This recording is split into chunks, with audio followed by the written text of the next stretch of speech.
Hello, my name is Patrick Kennelly, and today we'll be looking at the historical growth of Amazon stock to see if we can find any trends that will be able to help us forecast the future stock price over the next few years. As a disclaimer, this intention of the video is for educational purposes only and should not be considered as investment advice. This first graph that we'll be looking at is the year-end averages percentage change. So we're looking at the end of December and comparing it to December of the year prior and seeing that change in the price per share. So we can see orange is going to be represented as Amazon, and we see already that there's a positive trending slope line of averages going up to the percentage change upward trend going forward. But that can be due to the dot-com crash. So that is back in 1999 to 2000. The dot-com companies were over-evaluated, and Amazon took a massive hit because of that. They were able to recover over the years, as you can see, but a lot of these other companies and indexes have a negative sloping line just because of 2008, where the recession hit for the housing market. All these companies were affected by that, but you can see at the dot-com, not as many companies were affected by that. I've also included in red to be the S&P 500 index. Those are the top 500 companies. They're seen as blue chip.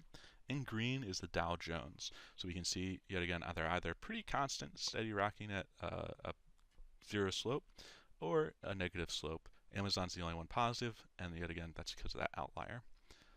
So let's go ahead and look at Amazon specifically. What I'm also going to do is include the S&P 500 index and Alphabet, which is considered Google. Now you can see Google and Amazon, they have very similar track lines. So it's a good company to compare to, even though you wouldn't consider Google and Amazon to be competitors. In today's day and age, I see them more as competitors, and we can talk about why. We can also see the forecasting for the next 2 years have a very wide confidence interval, yet again because of these outliers. This second figure is one of the more interesting figures. It's revenue. As of right now, we don't have quarter four of 2018. So we have a little bit of a forecasting method of 12 months prior. So it's taking quarter 1, 2, and 3 of 2018 and taking quarter 4 of 2017 to get a kind of an estimate to see what it might look like. Now, in regards to revenue, we see a 19.5% potential increase in revenue for 2018. And we can see that over time, the e-commerce, which is online sales for the Amazon.com, has had a positive growth. Maybe not as trending such as this, but has had a positive growth over the years.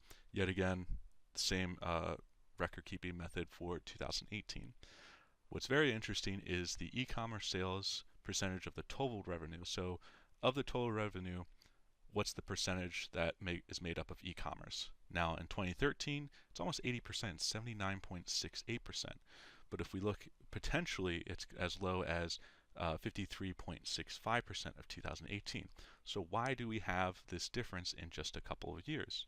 Well, the next slide will kind of help us discern that reason. And we can go ahead and look at specifically what we see Amazon as, and that's like an online retail store. So early on in its growth and development, we see Amazon buying lots and lots of companies. 2019 is right before the dot-com crash.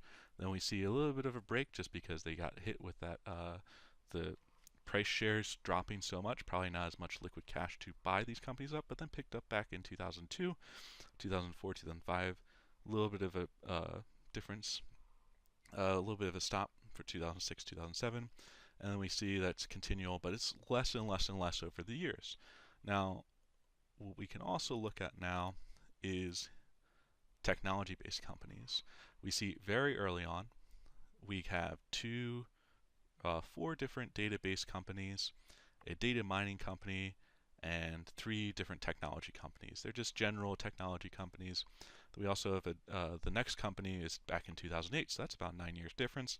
We have another database company continuing that foundation that they have online retail. Then we have quite a few technology companies continually after 2008. And then when we start getting into 2013, 2014, there's a streaming service that they purchased called Twitch, and this is where it starts getting more interesting as we have a large amount of companies that they bought that were technology based, mobile application, data, cloud technology, integrated development environment, software, technology-based companies, cloud development, cloud computing, and 2 AI companies.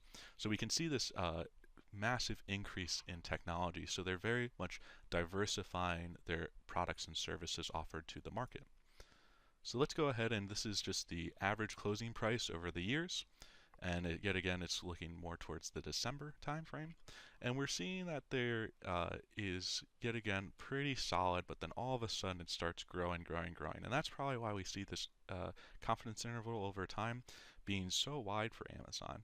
But as we know, a price per share cannot dip below 0% or $0. So we will not include this confidence interval here. And more than likely, it's just because of this sharp trending upward line. Yet again, blue is Google, S&P 500 is red. Google has a little bit better confidence interval, as does the S&P 500. So let's go ahead and try to change that. We know that technology companies were included kind of 2013. So let's go ahead and not include 2008 just because there is that market decline. And from 2010 and on, we're seeing that there's a little bit more of a better confidence interval of what we expect to happen. And we can see that it outpaced Google and is potentially going to continue to outpace Google and staying in line with a positive trend along with the S&P 500. Now, history has shown that every 7 to 10 years there is a correction. As right now we're in a bull market, so a lot of analysts are considering a correction at some point in time.